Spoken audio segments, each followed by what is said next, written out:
Should be all set to start. Okay, thank you. Good evening and welcome to the regular meeting of the Board of Trustees of the Village of Larchmont. It is Monday, April 19th, 2021. Let the record show that the entire board is present. We also have with us Administrator Justin Dettino, Village Treasurer Kimberly Gutwine. We have our Chief of Police and our Chief of Fire Department. Hopefully we'll soon be joined by the Village Attorney. We're going to start with the Pledge of Allegiance. So give me just a moment to bring up the flag. And here we go.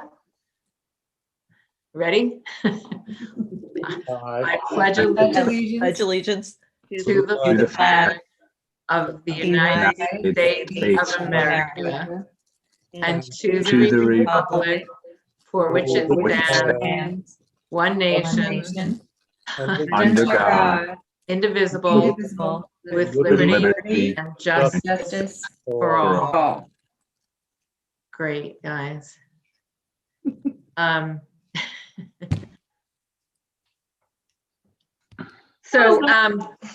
was that, Sarah? I said it's not as bad as it used to be. We've gotten it together a little bit. A little bit. We'll have it perfect by August when hopefully we don't have to meet by Zoom anymore. So I have a couple of announcements this evening before we jump into the full agenda. First of all, Village of Larchmont residents and others who may be watching our meeting on the television or on YouTube, you may have noticed the installation of pay stations around the village. This is the culmination of 4 years of study, work, and public discussion to better manage parking in Larchmont's downtowns. And I please direct you to the village website, the Future of Village Parking on the Larchmont Village website. Has a lot of information about the process that we've followed. It has links to newsletters, links to the comprehensive parking study that was performed, maps of where the different zones are going to be, a flyer about the equipment that we're using. So please go there for some facts and some details. We are right now in the middle of installation. The system is not live. All right, we're putting the pay stations out. We still have to change signage. We have a lot of work to do before we get to go live. You do not have to pay for parking at this time.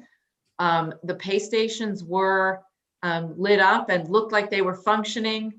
We had to be able to do that so we could test and make sure everything was okay. They are being shut down, I am told. They will be all turned off tomorrow morning. So no one should be confused at any point. We expect to go live several weeks from now. But before we do, we will issue a press release that will have a go live date. And we'll also have instructions and rules that you'll need in order to know, in order to operate the pay stations and the parking app. And understand how to use the system. And if at any point you have questions, village staff is always available to answer your questions. You can call Village Hall 834-6230. I just want to address one question that has come up a lot in some of the emails that we've gotten today. And that is that if you pay at a pay station, you can use quarters and you can pay for 15 minutes for 25 cents. Okay, so it's not a $1 minimum, 1 hour minimum. You can pay for 15-minute increments for a quarter. A little update on COVID. I mean, I'm very happy to say that new active cases locally are very low in the Village of Larchmont. We have 12 new active cases as of today. That's wonderful. That might be one of our lowest numbers through this entire pandemic.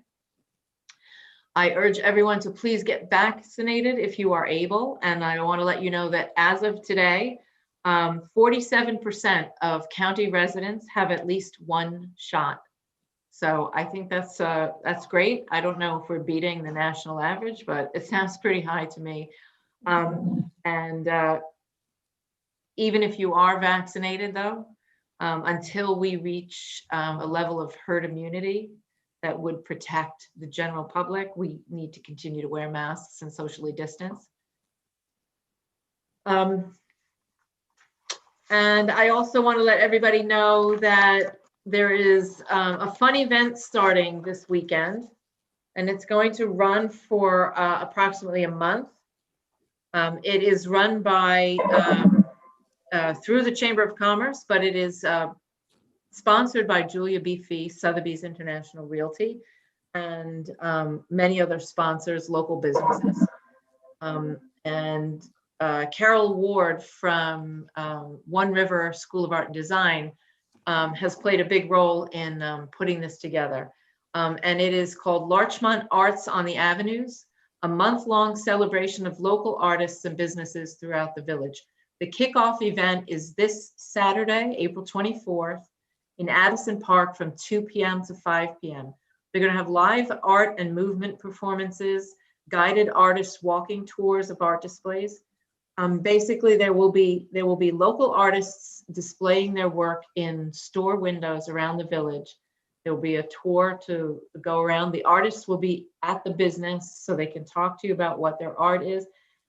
You'll be able to choose your favorite piece, take a photo of it, post it with the business, and go into a raffle to possibly win some art. A lot of fun events over the course of this. We will be sending out a flyer on this tomorrow via email. We'll also try to post it on the village's Facebook and Instagram. I know the chamber is putting out this information as well on Love Larchmont and etc. And there will be there's a QR code scan for you to access an interactive map of all the participating businesses and artists. I think this is a great fun activity. We've been talking about doing something like this for several years, and I'm happy to see it finally off the ground. It's going to be a good thing. I have a couple of appointments this evening. First of all, I need to make a couple of appointments for my trustees. And this is because Trustee Malcolm Froman resigned back in February. Bridget Brennan was appointed to take his place, and I hadn't yet shuffled some of the assignments that Malcolm had around. So I've now made a couple of changes, only to 2 trustees. So I kept it pretty simple because in November, when we have elections, we'll have to shuffle a little bit more. So I am appointing Sarah Bauer as the trustee liaison to the Architectural Review Board, the Historic Preservation Task Force, the library, which she currently has, and the Beautification Committee, which she also currently has. I'll appoint Trustee Bridget Brennan as trustee liaison to the Planning Board, the Human Rights Commission, the Larchmont Environmental Committee, and the Traffic Commission. Bridget, I will speak with you about Planning Board and Human Rights Commission, and I know that Sarah will get in touch with you about the Environment Committee and the Traffic Commission. Introduce you to the chairs and also let you know a little bit of the background of where they're at. And I know Sarah's ready to run with ARB because she's been working with them closely on the Centro project as our board liaison to that project, and of course is very familiar with the Historic Preservation Task Force. But I know you already have a conversation with Maury Tamron, the chair, scheduled for later in the week. Yes. Good. And there will be some news on the historic preservation front. We expect to have the historic resource survey ready for public presentation at a board meeting to the community, I believe for our June meeting. I think that's the timeline that we're trying to hit. I also have 3 appointments to committees. So the first is the appointment of Amanda Burse to the Historic Preservation Task Force. She will be replacing the position of Suzanne Moncure. Amanda came to us initially in response to a call for volunteers to the Parks and Trees Committee. But her background and her interests made both Trustee Herman and myself think, gee, she might really work well on historic preservation. So we spoke with her about that, and she's quite excited. She had a conversation with Maury Tamarin, and they're really very happy to have her join that committee. So I seek a motion to appoint Amanda Burst to the Historic Preservation Task Force. So moved. Do I have a second? Second. All those in favor? Aye. And then we have 2 appointments to the Parks and Trees Committee. Well, we put out an appeal, shook the tree, so to speak, and we actually, wait, we got a lot of nuts? No, that's not right. We really had a very, very good response. So we brought 2 new members on, I believe last month, and we have 2 more for this month. So I seek a motion. I'm going to ask Trustee Herman to introduce the 2 individuals, and she can Great. she can place a motion on the table. Thanks. We have an abundance of riches here because I hated to lose a volunteer to historical preservation, but we have 2 more right behind her, Karen Zimmerman and Susan Healy. Karen Zimmerman is a lifelong resident of the Larchmont, Mamaroneck area. She's a private investor involved in growth equity and real estate. And interestingly, she is with a venture capital group which focuses on women-led businesses. Very exciting. She's also the consummate volunteer. She is on the executive committee of the Board of Trustees of the Larchmont Temple. So we are really excited to bring her on board.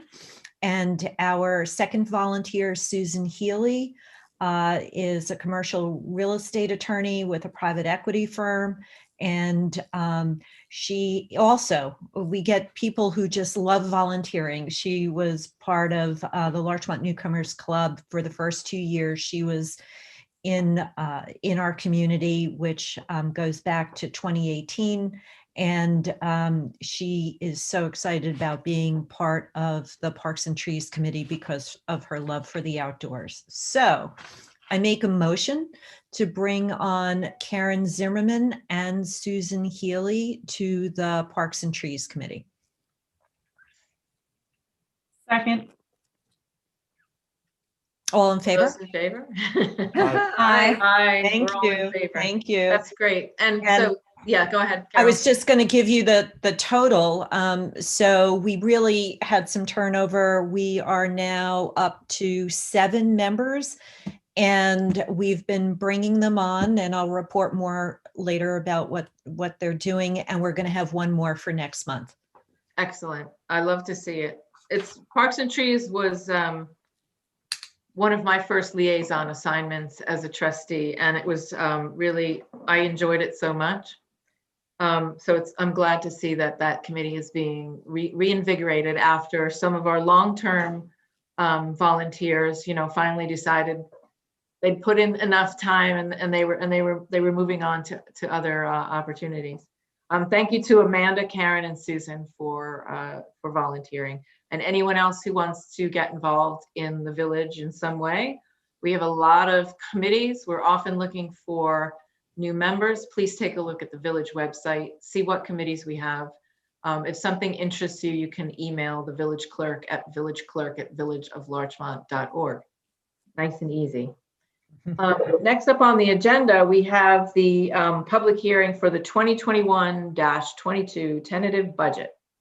Before I reopen the public hearing, I'm going to ask Justin and Kimberly to discuss any changes that have been made since we last looked at the tentative budget, and any other pertinent items that they wish to address regarding this.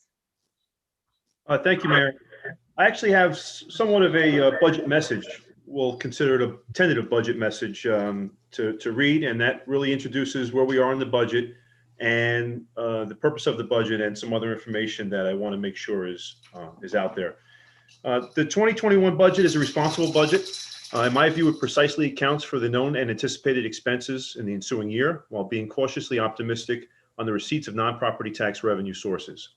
In its current form, the FY 21-22 tentative budget maintains all programs and services provided by the village at a level of residents have come to expect, allocates sufficient resources to all departments to successfully accomplish their missions, as well as investment in many areas of village infrastructure to ensure maintenance improvements and repairs are attended to. While the financial uncertainty facing the village is not quite as muddled as it was this time last year, many of our revenue sources will need to be monitored carefully into the new fiscal year, something village staff is ready, willing, and able to do. Important to note, the fiscal year 21-22 budget remains approximately $180,000 below the adopted fiscal year 2019-20 budget. And that is despite of the budgeted impact of rising costs beyond our control. Such items as New York State pension, health insurance, and goods and services in general have all gone up over the last few years.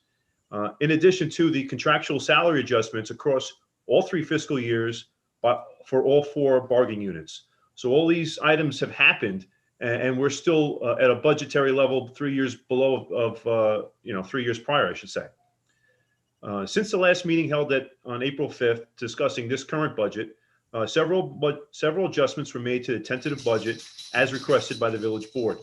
The following adjustments were made. On the revenue side, sales tax is increased by $150,000, so we've increased that to a budget number of $1 million. And also on the revenue side, fines and forfeitures was decreased by $100,000, and I believe that brings us somewhere in the 327 category. Kimberly can remind me if I'm mistaken on that, but you can see that in the revenue section of your budget. On the expense side, the transfer to capital was increased by $50,000, and that specifically pertains to the pavement management study request that the board asked that we embark on. And there's a footnote on that only will proceed upon a review of our finances in the second quarter. If the general fund revenues are coming in as we are anticipating, that project will move forward, but at the discretion of the board. If not, at that time, the board may table that project.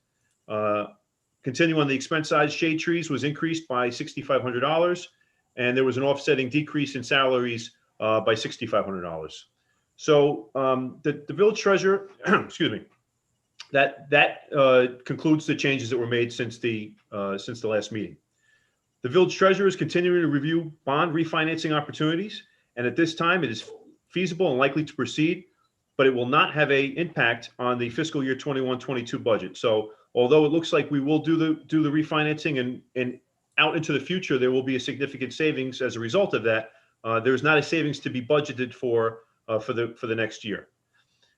The changes, as I mentioned before, have no impact on our prior reported property tax levy and percent increase, which remains at 2.30%, below our New York State cap of 3.47%.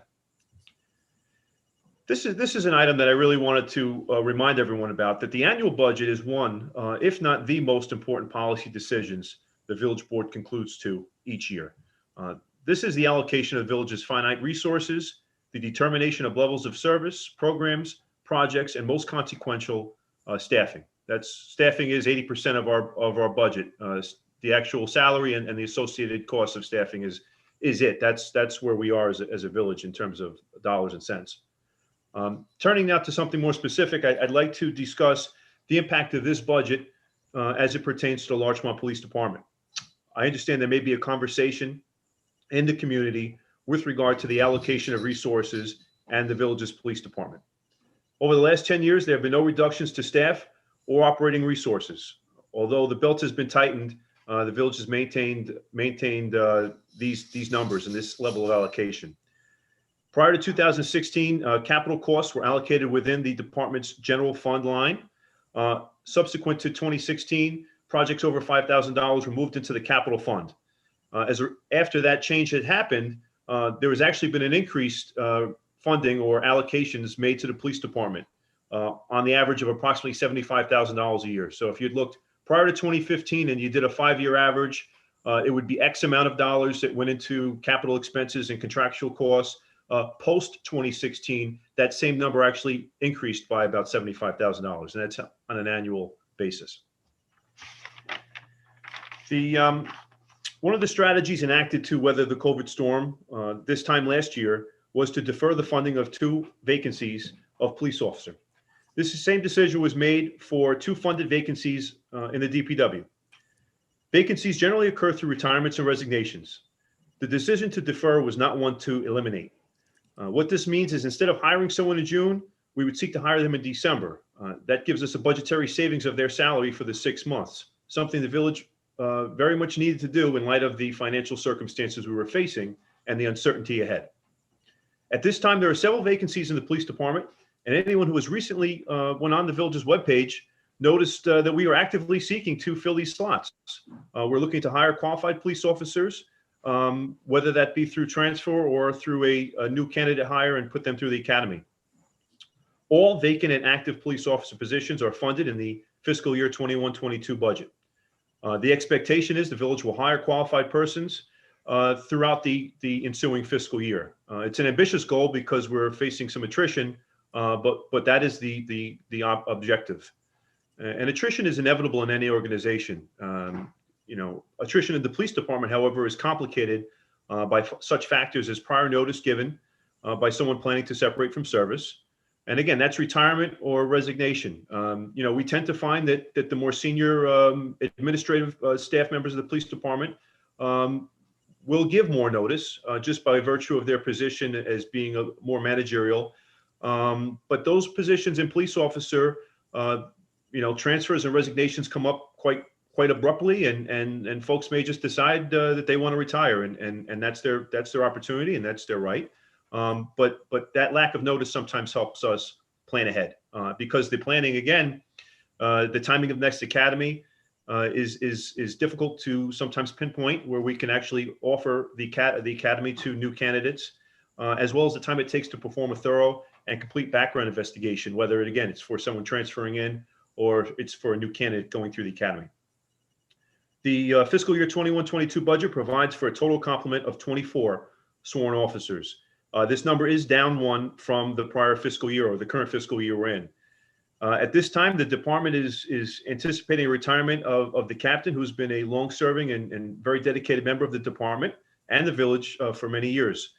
However, as part of the restructuring that we're looking to redistribute many of his administrative and managerial tasks. Not eliminate them, unfortunately, but we're going to ask others to do more with less.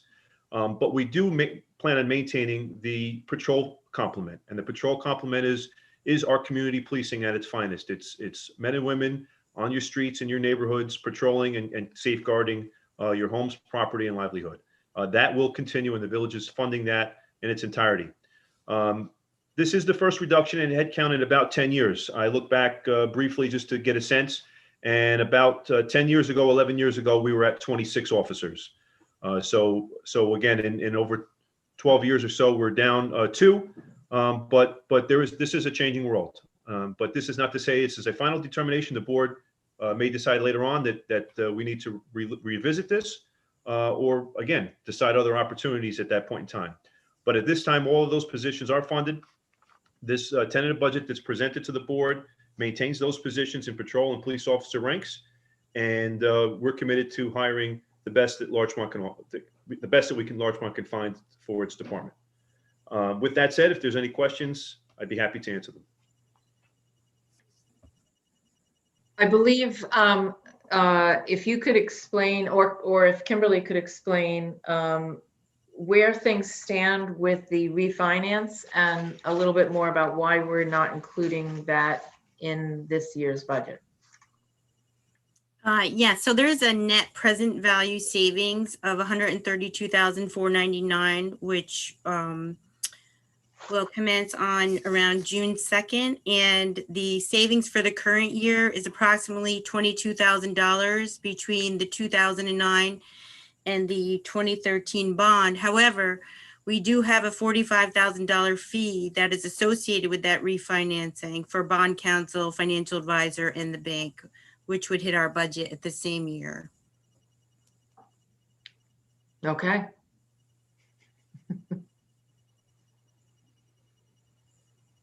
Any other questions? Any other questions on that?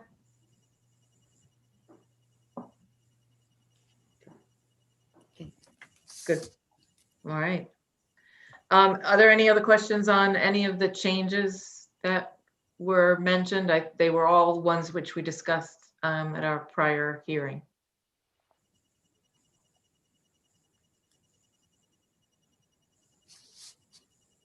Okay, so I'm going to seek a motion to reopen the public hearing. So moved. Do I have a second? Second. All those in favor? Aye. Aye. Okay, so we have a hand raised. Sean, if you could unmute. Michael, you can unmute yourself.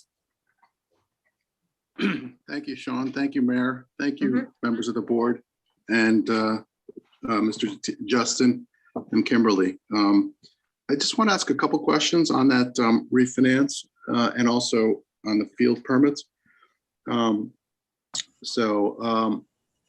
If we are refinancing and we have a present value of $132,000, is it possible to front load more of the savings? Because when you restructure notes like this, you can order it any way you want, within reason, of course. But I'm wondering if you can, if the later in the refinancing savings can be moved up.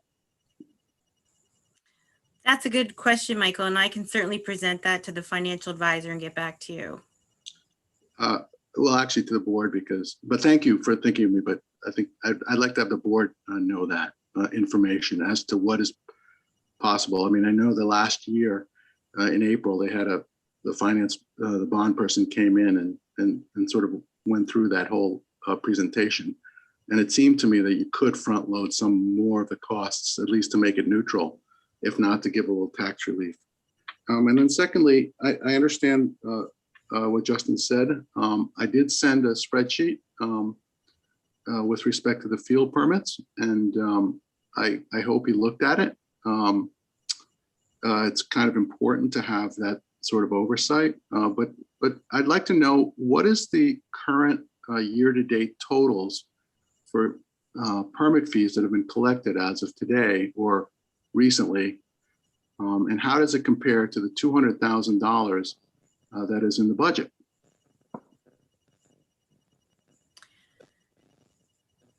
So I do believe that we are projecting over the 200,000. I think the projection was about 220.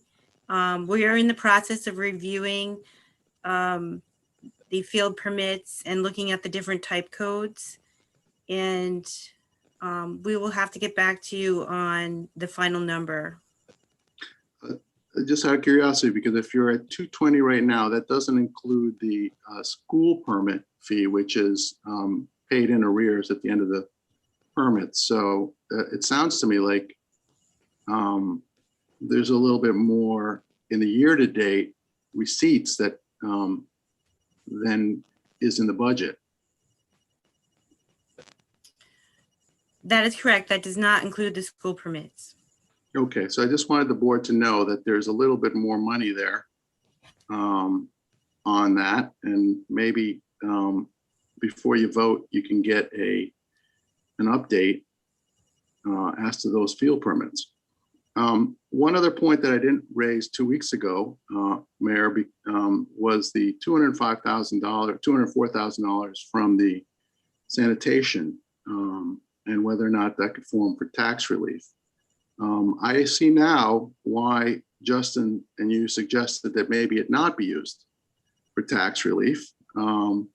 However, it really should be considered going forward when you're dealing with the sanitation issues, that maybe that $205,000 number is on the low end of the range of what should be returned to the village, because of the overcharges of prior years. That the town's money was supposed to be our buy-in for the single district. And so, if that's not going to happen, I would hope that that money could make its way back into the budget, even if it's not in this fiscal year, its budget, that at some point, that this money makes its way back in as a credit for the Village of Larchmont residents for prior years. And with that, I want to thank you. I really think that the number can come down a little bit, and I hope you will do that. But my one ask from each and every one of you is to really consider the question about the format, the issues that I raised about the format of the 9,000 benefit, Department 9,000 benefits. It's really important to have transparency. I have been advocating for transparency at the town for the last couple of years. And I think if we are able to move those benefits into the line items that are in existence as of now, it will be very, very helpful, not just for our own residents to understand the cost of services, but also to make headway into getting into the morass that constitutes the town budget. And I thank you very much for the opportunity to be heard. You're on mute, ma'am. Oh, hold on. Thank you, Michael. And I take your point about the surplus from the commission.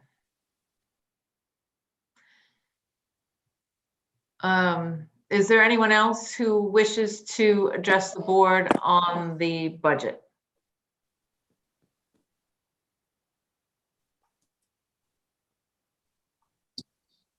I don't see any other hands at this time. Neither do I. So I'm going to ask the board at this moment, before we close or adjourn,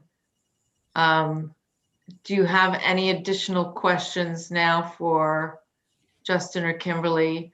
Are there any issues you want them to look into and get back to us before we move forward? Just one quick question for clarification. I hope it's a quick one, quick answer. The asterisks for the road survey. So why are we deferring discussion of whether or not we should pursue this to the second quarter of next year? Is that what's intended? Or are we deferring a discussion of what a road survey should cover and look like? I think both, Carol. We weren't at a place where we had a scope of work, agreed upon. So that's one thing. So the scope of work has to be discussed. But it seemed like there was an interest of the board to get that into the budget process for the coming fiscal year. And on top of that, we talked about the look at revenues. And at the time, the recommendation from staff was to reduce the fines and forfeitures by 150,000. But we held back on that with the asterisk that if the 50,000, the board wanted to see that transfer, and there was a feeling that that number was going to come in anyway, then we were going to kind of hinge that pavement survey on that revenue, but not one for one, but unofficially one for one. So both, yes, we have to determine a scope of work, and we were going to look at our revenue income, like similar to how we did this year, and determine certain capital projects proceeding on their ability for us to afford them. That being basically the first one that gets a look at because it was the last one in and probably not the highest of priority in terms of actual physical work. It's really a study, but that was a conversation I recall. Okay, so note to board, in September, we have this on our list of things to consider. That's what I'm hearing? Well, in addition to what was just discussed, there wasn't consensus. There was consensus to set the money aside, but there wasn't consensus necessarily on whether or not we would move ahead with the road project or the sidewalk project or some other permutation. And that was a conversation that we knew we had to continue having and figure out, and that goes to the scope of work. So, whether it's going to be this road resurfacing survey or something else, we knew that we wanted to put a place mark for some way to get us through to this larger capital project that we were discussing at our work session last time. Right. So I look forward to that shape of the table conversation in September then. Good. After Labor Day. Any other questions from any board members? Do we want to think about applying some of those points that Michael Godfrey brought up to our fiscal budget for this year? You want to give us a which one? Sure. Or- The field permits, is there $80,000 or $50,000 there to drop the tax base? And sanitation, we want to take 100 out of that, out of the 205? No, it was, we don't have the 205 hasn't been dispersed yet, and we don't want to take a one-time payment and slip it in there. I mean, it would be nice if we could just find a way to get this down another half point. And I'm sure it's not that difficult. Bubba, just going back, our budget as compared to other villages is really, our numbers are low, 2.3%. We're well below the cap, and we're not using any fund balance. As for the field permits, the board had discussion. I get the sense the board really wants to move forward with Flint Fields A and B. That project is not funded currently in the capital, and this is kind of like the opposite of that, as opposed to the pavement management survey. We're going to watch that revenue income, and if it comes in as high as Mike hopes, then great. I think the board would make a supplemental appropriation at that time for that project, and would want me to move forward with that expeditiously. But again, it's he thinks yes, and staff thinks not so much. So it's a judgment call. And we have no interest in using a little bit of the fund balance. Bob, our revenues are, although we've done a very good job in our projections and our quarterly reviews, it's still a lot of uncertainty. There's a lot of uncertainty in parking permits for commuters. There's a lot of uncertainty in the fines and forfeitures that we're hoping that's going to bounce back a little bit. There's a lot of uncertainty.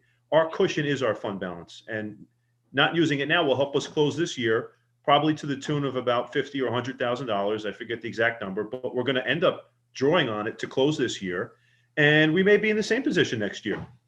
But if we use it at the start, it's more of a strain to then also rely on it to close the year out. I'd rather run a tighter year, make some adjustments, and then if needed, we still have that safety net at the end of the year. And also, Kimberly will say, we're going out to market, and it looks bad if we're applying fund balance. We want to keep that number as high as possible. So that's my tune for Kimberly. She definitely was going to say that.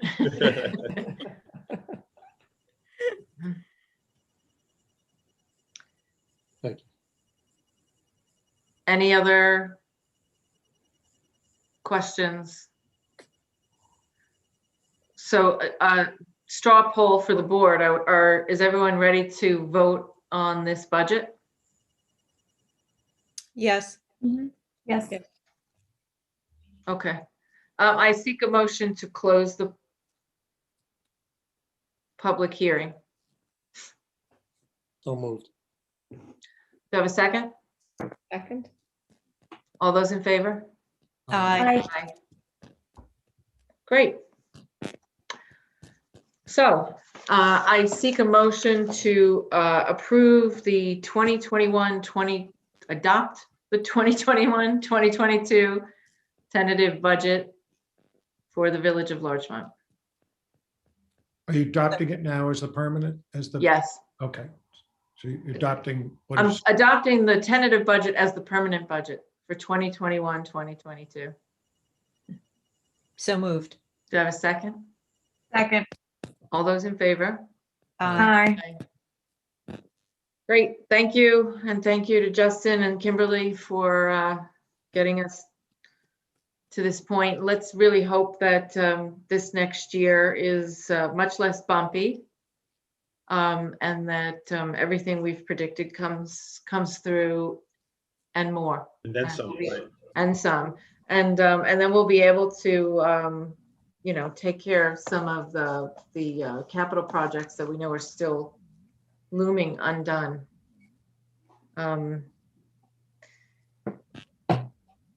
Next up, we have the police chief's report. So Chief Polway. Thank you, ma'am.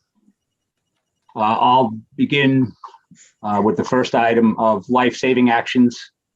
On April 11th, 2021, at approximately 2:37 a.m., 2 officers from the Village of Mamaroneck Police Department, Sergeant Coletti and P.O. Fraioli, were conducting a vehicle stop in the area of Boston Post Road and Weaver Street when they heard a loud crash in the vicinity of 1380 Boston Post Road. They called out the accident and responded to investigate. Upon arriving at the scene, they observed a crashed vehicle that was beginning to burn. Sergeant Dispenza, Officer Pinella, and Officer Field of the Larchmont Police Department also responded and deployed fire extinguishers in an attempt to put the fire out. They then observed the driver still pinned in the vehicle and attempted to remove her, but were hampered by the driver's door being jammed, and the steering wheel and dashboard had collapsed around her legs. Officer Pinella entered the rear seat and through numerous attempts, he found a second victim and through numerous attempts removed her to safety. At this point, the fire erupts again from under the hood and begins to burn the driver. Officer Field once again tries to knock down the flames with the fire extinguisher, but had limited success. Sergeant Dispenza was desperately attempting to remove the driver when Sergeant Coletti and those at the scene assisted his efforts, and they were finally successful in removing her from the burning vehicle.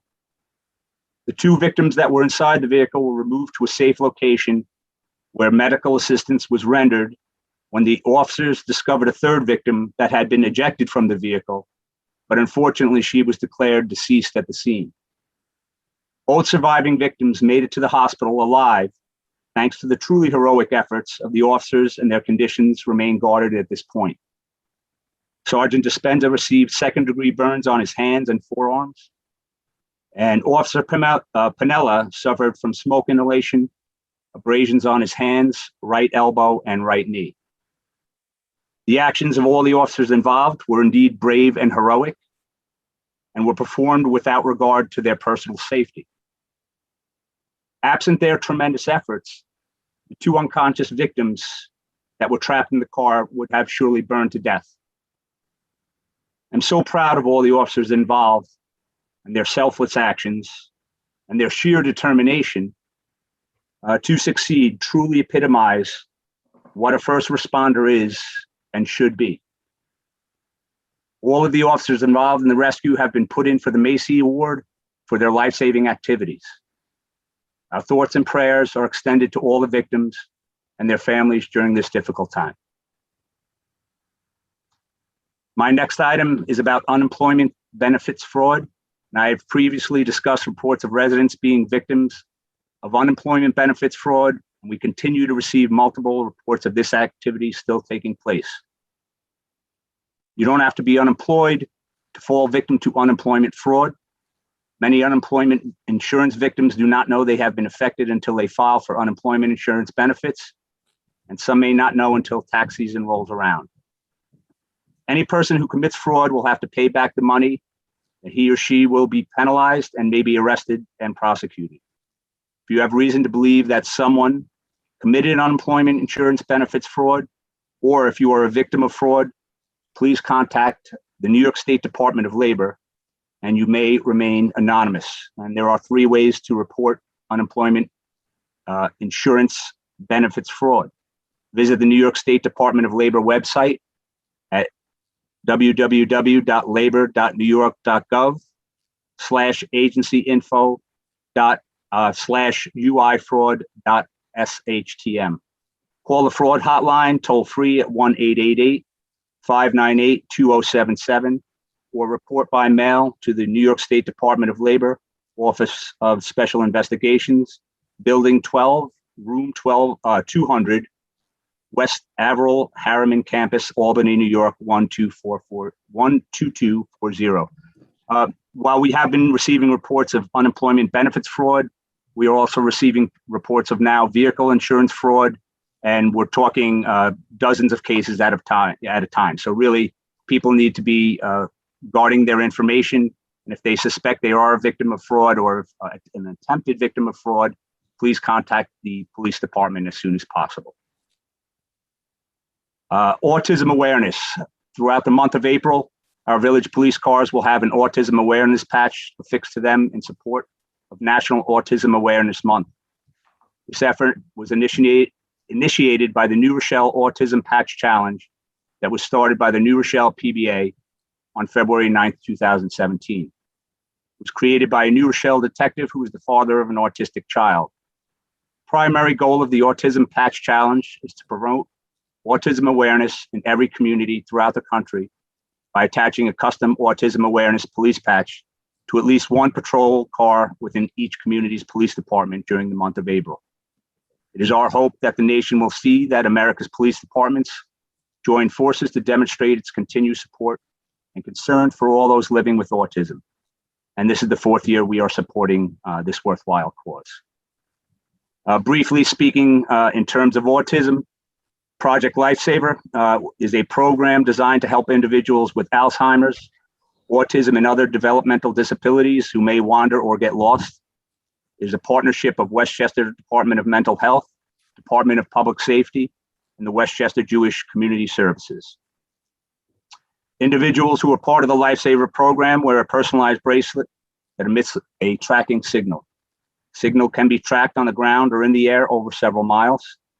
And the bracelet is water resistant and can be worn in the bath, shower, or pool. Project Lifesaver is administered by the Westchester Jewish Community Services, and their trained staff will work cooperatively to ensure that a participant's bracelet is safe and effective. They're available to answer any questions or discuss any concerns. Additional information can be obtained by calling Lee Englander at 914-761-0600, extension 2228, or Isabel Patterson at extension 2230, or by visiting the county website at westchestergov.com. Gas-powered leaf blowers. Please remember that beginning in 2022, the use of gas-powered leaf blowers will be banned in the village, and the use of electric leaf blowers will be limited to the month of April and from October 15th through December 15th. During 2021, before the full law goes into effect, both gas and electric leaf blowers may only be used during the month of April, and again from October 15th through December 15th. All leaf blowers are banned during the rest of the year. Also be advised that both the property owner as well as the person operating a leaf blower and the contracted service company are held responsible, and violations are subject to fines. I would encourage everyone to please review the new code and explore different alternatives to leaf blowing with your service provider so everyone can be in compliance. Research projects. I recently had the pleasure of speaking with Juliet Zucker, who is a Larchmont resident and also is a student at Mamaroneck High School. And her English class was studying the criminal justice system. They were tasked with doing an action research project on police reform in New York. And she interviewed me as a source as we discussed what steps were being taken in New York to ensure accountability for police officers. I was pleased to hear that her class was studying the criminal justice system, as it is important for young people to have an understanding of how the system currently works and what our communities expect in terms of public safety. It was a timely conversation given the recent actions that have been taken on police reform and the legislative changes that are occurring in New York State. I believe she gained some meaningful insight as to the policies and procedures that are in place to ensure police officer accountability. And I wish her and her classmates success and safety during the remainder of the school year. Spring is here. Spring is here, and as the weather continues to get warmer and as more people venture outside, I would like to remind pedestrians, bicyclists, and motorists alike to be aware of your surroundings when traveling throughout the village. Pedestrian and bicycle safety is a paramount concern of the police department. We want everyone to please abide by the local and state traffic laws that govern the use of our public roadways. This includes, but is not limited to, inspecting and wearing proper equipment, completely stopping at traffic lights and stop signs, and using designated sidewalks and crosswalks as necessary. Working together, we can promote safety and prevent avoidable accidents and injuries. And finally, see something, say something. I'd like to remind everyone to stay vigilant in reporting any suspicious activity that may be observed. If you observe something that may be suspicious, please do not keep it to yourself. Call the 24-hour New York State Terrorism Tips Line at 866-SAFE-NYS, or call the Larchmont Police Department at 914-834-1000, or simply dial 911. And that concludes my report for this evening, but I'd be certainly happy to answer any questions. Well, I just want to join you in giving thanks to Sergeant Dispenza and Officer Pinella for their heroic actions. I can't imagine how emotionally distressing that scene must have been for all of the officers who responded. I go to physical therapy in the building that the accident took place in front of, and all week long last week there was a growing memorial to the young woman who passed away. It was quite heartbreaking to see, balloons and probably 40 memorial candles lined up down the sidewalk. So we thank them, and we hope that they have a speedy recovery, both emotionally and physically. I appreciate that, and it's the nature of our work, and it can go from boredom to sheer terror in a matter of a minute, and that seems to be what happened that evening. But true to their professionalism and dedication to duty, our police officers responded as we expect they would, and as they are trained to do. So, nobody ever knows how they're going to react in any given emergency. But in watching the video, it's traumatic, and you can see the strain and hear the strain in their voices as they try to navigate the rescue of these young women that are trapped in the car, essentially in grave danger and in peril of dying. So we certainly commend their actions and the actions of the officers from the village of Mamaroneck. And just by kind of happenstance, they happened to be doing a car stop in the vicinity and had heard the crash. And it was fortunate for the victims that happened, because a response ensued. So absolutely, we appreciate your words and just acknowledge their positive actions. Thank you. Thank you. Next up, we have Chief Caporelli's report. Good evening, everyone. Fire safety inspections began on April 1st, 2021. Fire department personnel will be scheduling inspections daily for all places of business, assembly spaces, schools, clubs, houses of worship, and multifamily dwellings. Please ensure your fire suppression systems, fire alarm systems, fire extinguishers, emergency and exit signs and lights are inspected and in working order. Please call 834-0016 to schedule your inspection and expedite the process for this year.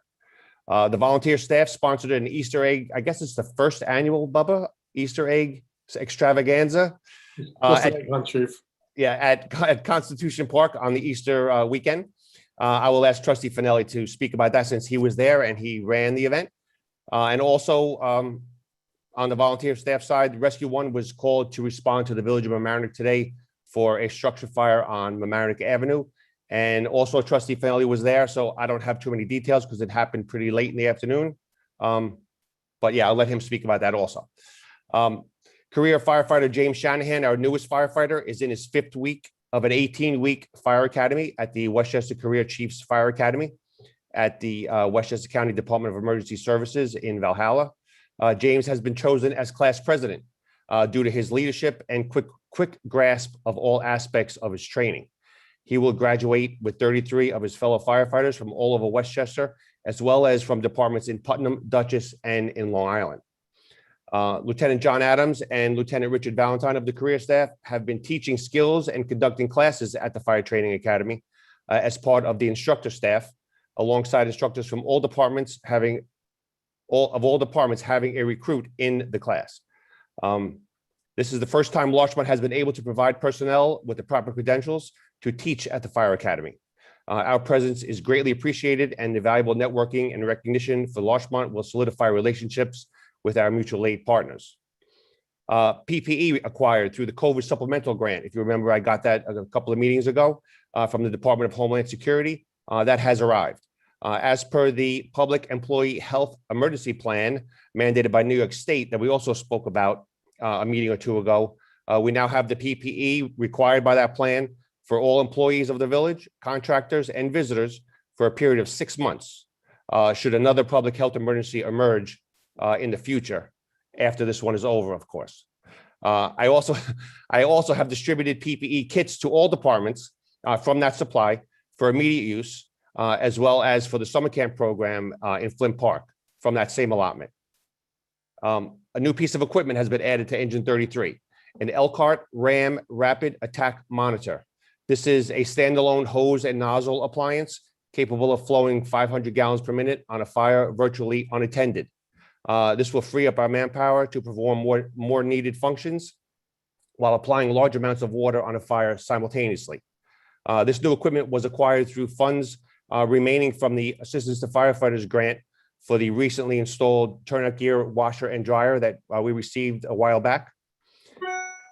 Switching jobs to my code enforcement role, I've been working with Public Works Supervisor Rick Vettery, as well as Administrator Dottino and you, Madam Mayor, on the spring outdoor dining, placing the barricades, ensuring compliance, and answering questions from the restaurant owners so we can continue to enjoy the public space this spring and summer. I've also been working on sidewalk defects, painting, photographing, and notifying homeowners. I'm sure you've seen my orange paint around the village. Of Village Code 245-19 to 245-22, outlining the owner's responsibility for the sidewalk repairs and procedures for those repairs. All apparatus are in service and all equipment is operational. And that concludes my report. I'd be happy to answer any questions that you may have. Thank you, Chief. Does anyone have any questions for Chief Caparelli this evening? It looks like not. Thank you, Chief. Thank you. Very good. Next on the agenda is a report from the attorney. Mr. Stout, do you have anything to report? Nothing for this meeting, Mayor. Thank you. And Treasurer Gutwind, we probably heard what you needed to report earlier in the budget discussion, but I'll check back. Nothing additional to report tonight, Your Mayor. Thank you. Okay, so we're going to start with trustee reports. I'll start with Trustee Herman because she's on the top of my squares. Okay. First, this is the time of the year where we thank the Finance and Budget Committee for their participation in helping us develop a budget. Thank you all. As I've said before, I think the past several years have seen a refinement on how we go about this. And I think we are in the best possible place in terms of transparency and process and interaction. So thank you. The Parks and Trees Committee. Mayor, your wish is our command. You asked for a inventory of benches, and actually we're going to do benches and trash cans in the park.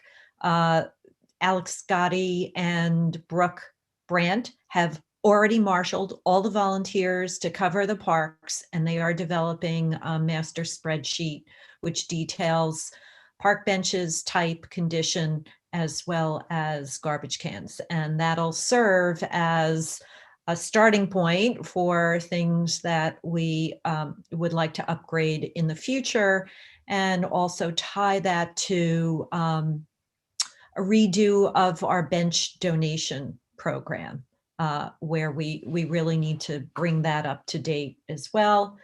Other things, Arbor Day celebration this Friday, the 23rd at 3 o'clock in Addison Park. We will be planting, what, 1 o'clock?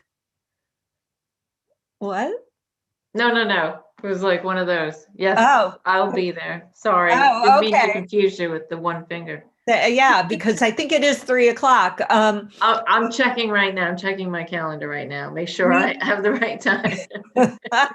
We are planting something in Addison, and several folks from Parks and Trees and from Friends of Larchmont Park will be bringing over a couple of classes of first graders who have some things planned for us. So it's going to be really adorable. That's wonderful. Can I ask, do you have the Arbor Day proclamation? Yes, I do. Great.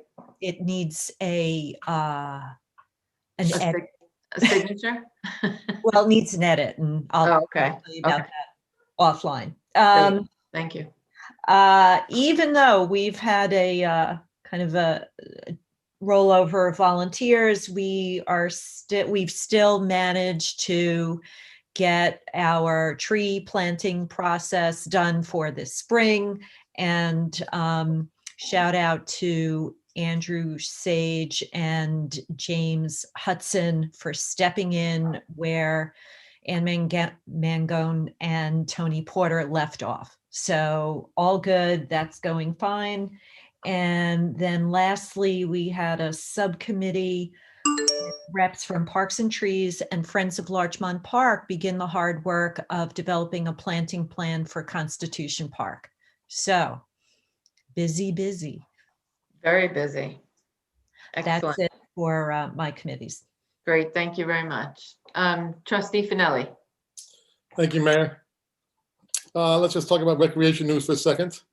The 2021 Flint Park Day Camp registration online only. Registration began on March 22nd. Camp begins July 6th. Camp ends August 13th, 2021. If you're interested in becoming a camper, go to recreation@villageoflarchmont.org, and Joyce Callahan is the lead contact on that. She does a great job every year. It's a very successful experience for the children. Flint Park tennis permits. Tennis courts are open and your neighbors are playing. You must have a permit to play tennis. Permits can be purchased online at villageoflarchmont.org. Flint Park tennis permits. It's under Flint Park tennis permits. Flint Park paddle permits are still available. They can be used from 8 a.m. to 10 p.m. daily. Last day of permit use is September 30th, 2021. Cost for a permit is $150. For more information, recreation, villageoflarchmont.org. Also, if you're 16 years of age and you want to become a counselor at Flint Park, go to the Larchmont website, villageoflarchmont.org. We're still looking for some instructors, counselors, and you must be 16 years of age as of 7/6/21. Click on the counselor application at villageoflarchmont.org.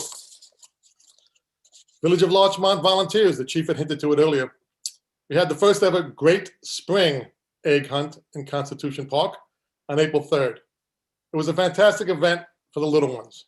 We had ages from 3 to 9 years old, 50 children at a time. It was CDC compliant, of course. And each group, there was 500 eggs for each group. So all in all, the volunteer fire department and the LFD event team loaded up 3,250 eggs with springtime treats. A total of 9,750 pieces of candy were loaded into the eggs. We want to thank for the great decorations, the large Easter eggs, for those of you that saw that, United Stage Associates, as well as the audio and the DJ provided by Team USA. I want to thank the 26 volunteers who came out to make this a perfect day for the families of Larchmont. We had young and old volunteers, 8th graders to senior citizens. This could have not been done without your help. I also want to thank the LFD career firefighters, the Larchmont Police Department, and the Department of Public Works for making this event so successful. And if you're interested in joining the Larchmont Fire Department or the LFD event team, please give us a call, Bubba Finelli, 914-403-2387. We'd love to have you. And if you see us out on one of our awareness campaigns out on the street, please stop by and fill out a form. As Chief Caparelli related to earlier, there was a 1075, which means it was a working fire in the village of Mamaroneck. We sent out the rescue with myself, Joe Clifton, Teresa Finelli, and Steve Harris, as well as Donnie Keck on site. It was a blazer. They had a lot of mutual aid there. Everything was okay. Nobody got hurt. A little bit of smoke inhalation. The village of Mamaroneck was grateful to have us on site for mutual aid. And I want to thank those firefighters that did a great job showing up on time, heading out, and representing Larchmont in a positive light. I know it's early, but we're going to mention this. We're going to be having 4 concerts in Flint Park, in Constitution Park. It's scheduled for 5/15/21. It's a Saturday. It'll go from 11 a.m., ends at 10 p.m. You will need to sign up online to get your free tickets. Each concert will have two groups. There'll be an opening act and then a main act. Well, we'll see how that all works out, but there'll be two groups per session. And it's going to be a lot of fun. 200 people max. Social distancing will definitely be enforced. So please do the right thing at the right time in the right way. Wear your mask, pick your spot on the grass, and it's going to be a great time. And if you want more information on that, it's going to go to Village of Larchmont website or Larchmont Facebook. I love Larchmont Facebook. And more information to follow as it all comes together very rapidly. I would think by the end of this week, it'll be up and running. And that's about it for me, Mayor. Thank you very much. Great, thanks. And that's 4 concerts in one day. In one day. It's a concert palooza. A little bit of a festival. A little bit of a festival, exactly. Yeah. Exactly. It'll be a lot of fun. Yep. Next up, Trustee Brennan. I don't have much to report since I just got assigned tonight. I know, but I figured I'd give you a chance to say that. Well, I will say that I'm really looking forward to working with the committees. Thank you very much. Great. Trustee Bauer. I don't have anything to report on my committees tonight, Mayor, but I would like to take a minute to say that it has been an absolute pleasure to work with the Environmental Committee for the past, I think, 3 years now. They have done such incredibly impressive things, and I've been very lucky to be a part of that. And I also have really enjoyed working with the Traffic Commission. Their meetings are incredibly quick and efficient, and I will miss them. But thank you so much. Great, thank you very much. Next on the agenda, we have. We also just add what a terrific time the Earth Day celebration was. Oh yes, I forgot. Yes, that's right. We had that fantastic, amazing. Thank you, Carol. Yes, the Environmental Committee hosted an Earth Day celebration on Saturday in Constitution Park.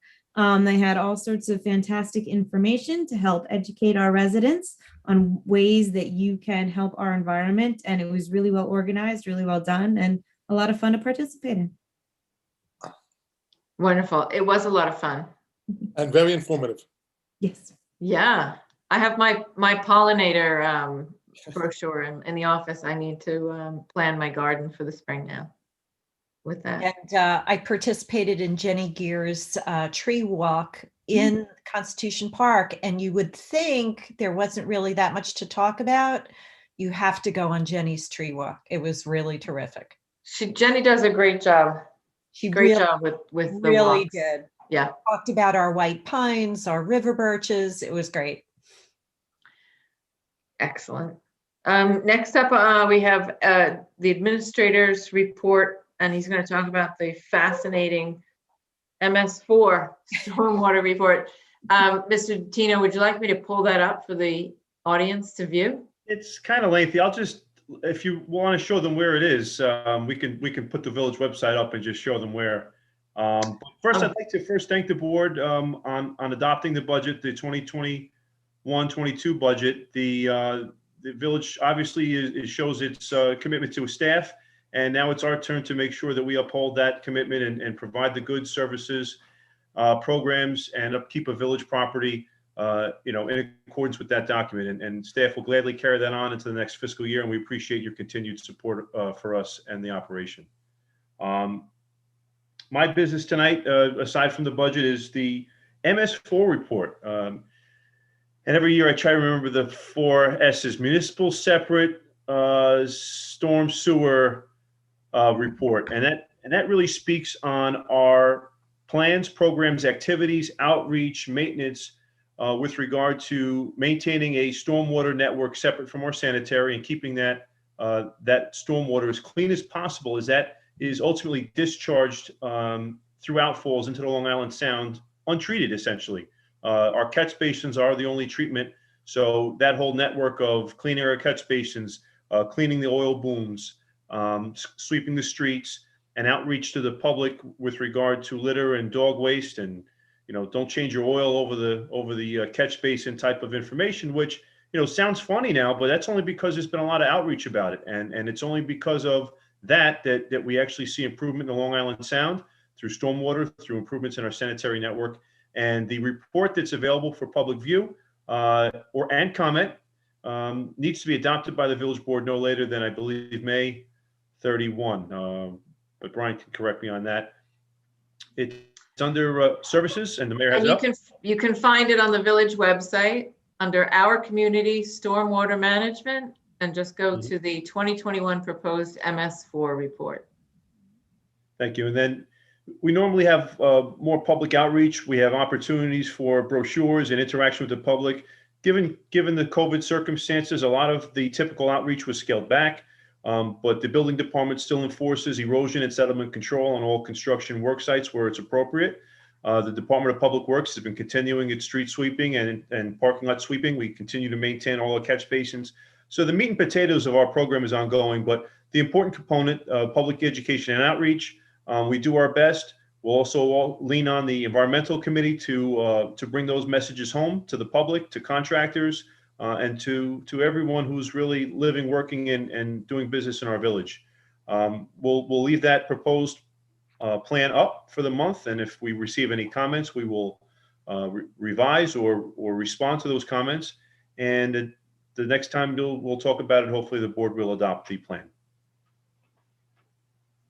Wonderful.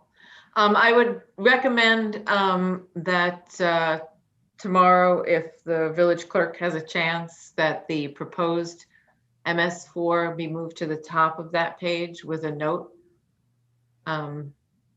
about public comment, etc.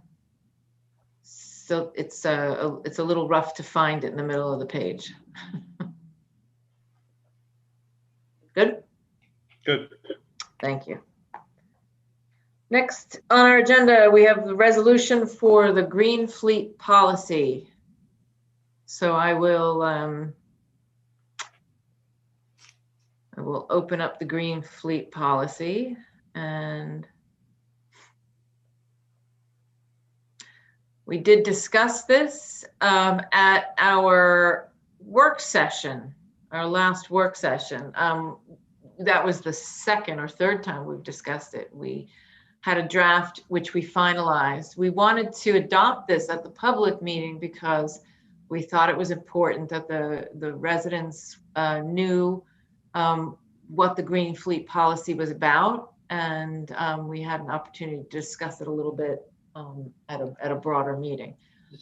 So we are proposing this evening to adopt this Green Fleet policy because vehicle fleets really are one of the largest contributor that a village might make to greenhouse gas emissions. It's important for us to take an ecologically sensitive view towards how we manage our fleet, the purchases we make. So the policy is intended to establish a means of continuing the effective delivery of municipal services, while at the same time choosing vehicles, equipment, fuels, and practices that consume less fuel and emit less greenhouse gas and air pollution and are sustainable and economically viable. And so we have a framework to address the management, operations, and procurement of our fleet vehicles. We're going to give preference to the purchase and use of fuel efficient and lowest emission vehicles and equipment that both meet the intended use for the vehicle and are reasonably cost competitive over the life of the unit.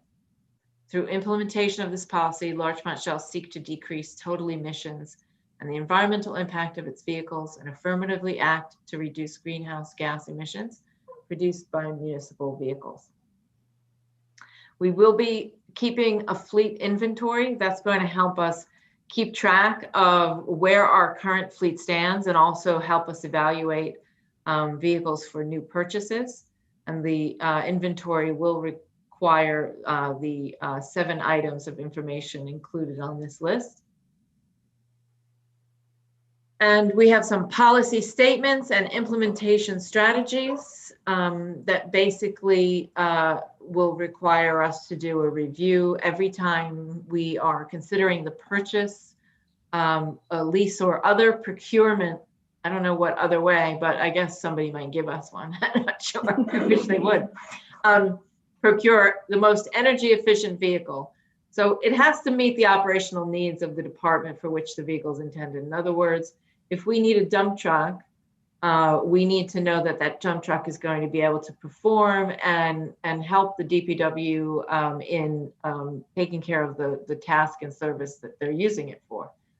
And then beyond that, we want to make sure that we get the most energy efficient version of that acceptable vehicle. We will put this into place for the first vehicle purchase, I believe, of this next fiscal year, which will be a police vehicle, correct, Mr. Dottino? Yes, Mayor. And we are right now in consideration of purchasing a hybrid, which is the Ford Interceptor. That's right. That's already underway. But we're replacing a marked police vehicle with a hybrid SUV. Right. So that's wonderful. We're also right now we're in conversation with Sustainable Westchester about our electric vehicle charging station implementation project. And they also have provided us with some information on what types of hybrid and electric vehicles are available right now and are being used by for municipal uses, such as police vehicles and some lighter weight DPW types of equipment. So they're a great resource for us, and we'll continue to avail ourselves of their knowledge. So does anyone have anything they'd like to add on the Green Fleet policy and our approach to this issue? I'm going to pop that down so we can all see each other again. No, very good. So then I would seek a motion to adopt the Village of Larchmont Green Fleet policy. So moved. Do I have a second? A second. All those in favor? Aye. Aye. Any abstentions? Any nays? Because sometimes I can't hear. I assume we all said yes. Mhm. Okay, great, thank you. Wonderful. I'm very happy to hear it. I'm sure we have some happy residents as well. Next up, number 11, hear those persons who wish to address the board. So if there are any people who are now in the attendee section who would like to address the board. Okay, Sean, you can unmute anyone who raises their hand. We'll bring them into. We have Michael Godfrey again. Okay, thank you. Yes, Mayor, I wanted to say I am one of those happy residents. Thank you to this board. A little disappointed with some of the stuff in the budget, but for this makes it up. What you have done is put Larchmont on the map of being, pro-environment and in favor of it. And so this is really an amazing achievement. I do think you should look at the Tesla police cars, but that's all I'm going to say. Thank you again. Much appreciated. Happy Earth Day to everyone. Great. Thank you very much. I'm actually going to be test driving the Mustang Mach-E myself. So, we have Lisa McDonald with her hand up. I'm here to talk now. Hi, this is Lisa. Yes, I just wanted to say thank you as well and echo what Michael said. Last week, we happened to speak with Bedford 2030, which is their sustainability group up in Bedford. Mm-hmm. And they have shifted their focus, what they're going to address in the next few years, to strictly buildings and transportation, because they estimate that in a community like theirs, the vast majority of greenhouse gas emissions come from those two areas. So I imagine if we did a greenhouse gas inventory, we would find something similar. So I think that, you know, building and transportation in particular are like the areas that we should be looking at. So this green fleet policy is very welcome and really exciting. So thank you. Great, thank you. Lisa, thank you for volunteering on the Larchmont Environmental Committee as well. Oh, sure, thanks. We have Ian Post.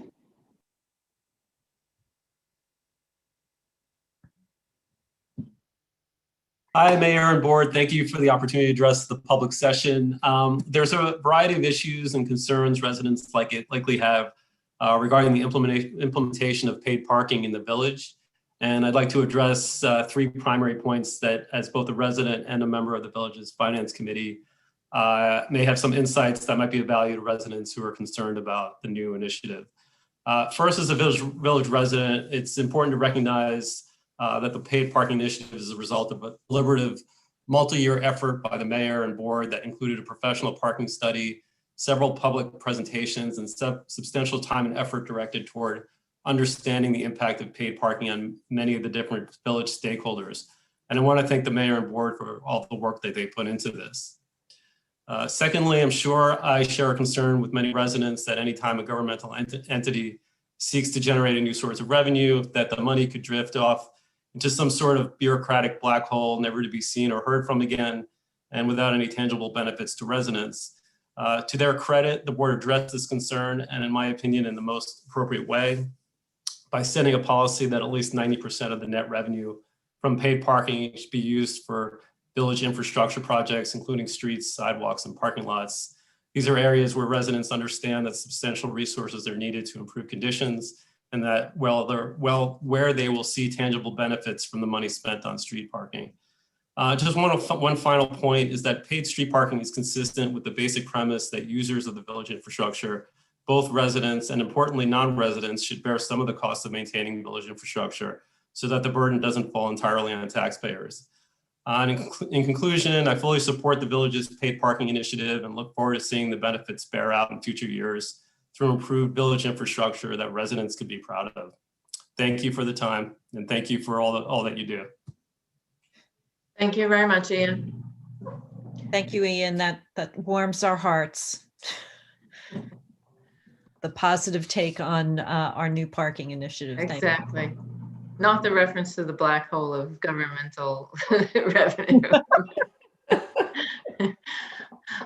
Do we have anyone else who would like to address the board at this time?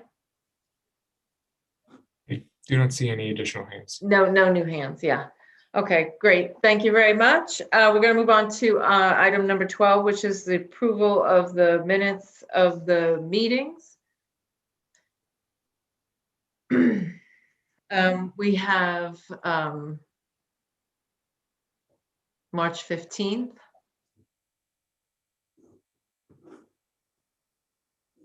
So the minutes of the regular meeting of the Board of Trustees of the Village of Larchmont held on Monday, March 15th. We were all in attendance, so we can all vote. I'm just checking something here.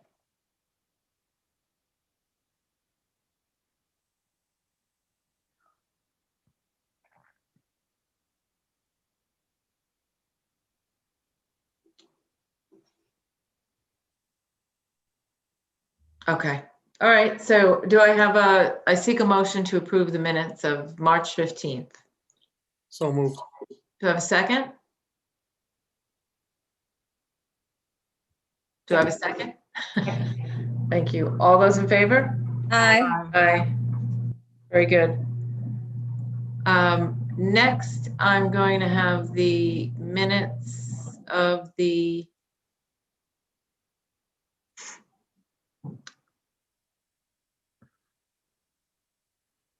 Board of Trustees budget hearing on Monday, April 5th, 2021. In addition to these minutes, there is an attachment of a letter from resident Michael Gottfried.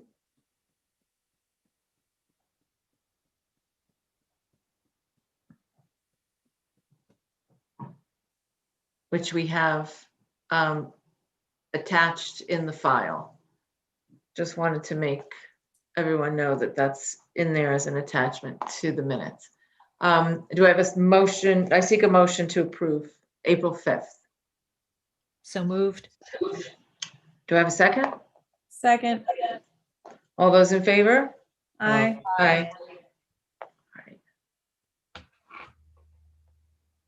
And then I have the minutes of March 29th.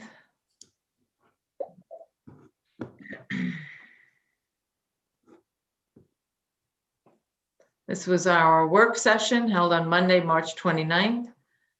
We were all in attendance. We adopted a fees and charges schedule. We approved some bills. And we adopted the police reform and reinvention plan. So do I have I seek a motion to approve those minutes. Moved. Do I have a second? Second. All those in favor? Aye. Aye.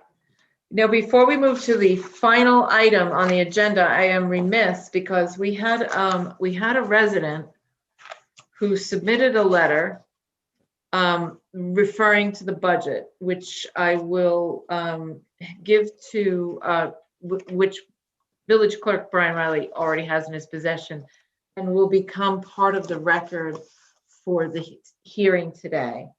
But I wanted to address the issue raised in that letter just very briefly, because it also relates to the parking meter revenue that Ian Post spoke about a moment ago.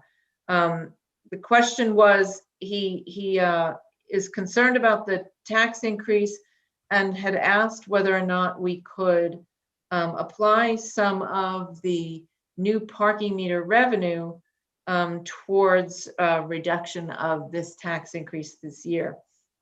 And while the policy that we have created allows for up to 10% of the net revenue for that special revenue fund to go towards the general fund, we did discuss whether or not we could apply anything to this year's budget, and determined obviously that we couldn't, primarily because there is no revenue yet. And while when we have other funds that transfer money to the general fund, we can predict because we have past performance. This is a totally new enterprise and it's a new fund. And we have fair confidence in our projections, but we have no history. So we didn't feel that it would be prudent to put any money towards the general fund, because first that special revenue fund needs to cover its expenses, part of which is will be debt service for the investment. So unfortunately, this is the first year of that fund, and the first contribution that it will make to the general fund and the capital fund will be for next year's budget. I just wanted to address that issue. I appreciate the question. The last item would, yes, Trustee Herman. Okay, we're going to jump in there. No. Well, now she gave me an opening. Okay. Can I make a suggestion that Ian's thoughtful comments be incorporated into the minutes? Yes. Thank you. We should have all comments for people who speak during meeting will be incorporated into the minutes. And number 13, you're up, Trustee Herman. It's the approval of the bills time. Yay.